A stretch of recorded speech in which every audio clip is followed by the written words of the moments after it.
Ever feel like your scooter is doing the funky chicken when you hit the brakes? You're not alone. Today, we're diving into a common issue: the warped rotor wobble. It's that unsettling pulse and shake you feel every time you squeeze the brake lever.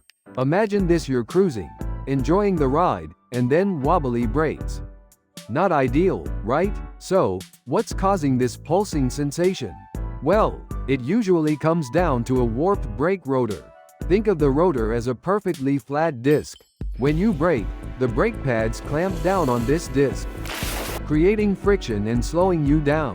But if the rotor isn't perfectly flat, if it's warped, things get a bit chaotic. Let's picture the problem. Every time the warped section of the rotor comes into contact with the brake pads, it creates an uneven braking force. This force pulses, leading to the wobble and the shaky feeling. It's like having a speed bump on your braking surface. Now, how do you diagnose this issue? Well, you might notice the wobble first and foremost. Then, we can use a tool called a dial indicator.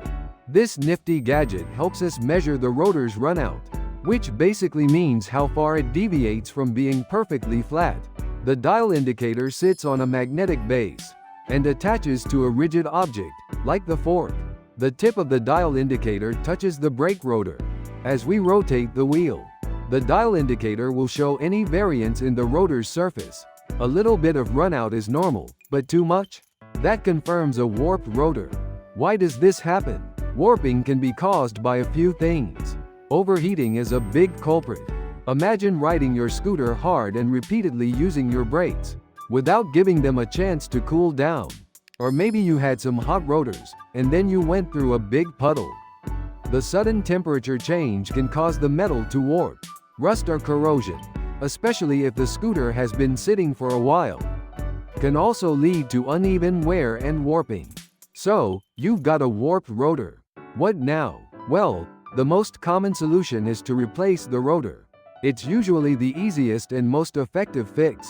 Make sure you get the right rotor for your scooter model. Another option, depending on the severity of the warp, is to have the rotor resurfaced. This involves machining the rotor to make it flat again. But this can only be done a certain number of times, and may not be the best solution if the rotor is severely warped or too thin. In addition to fixing the warped rotor, it's a good idea to inspect your brake pads. If the rotor was severely warped, the pads might have worn unevenly. Consider replacing the pads at the same time for optimal braking performance.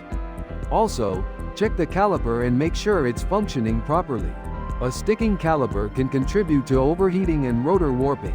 Remember, keeping your brakes in top shape is crucial for your safety and the longevity of your scooter.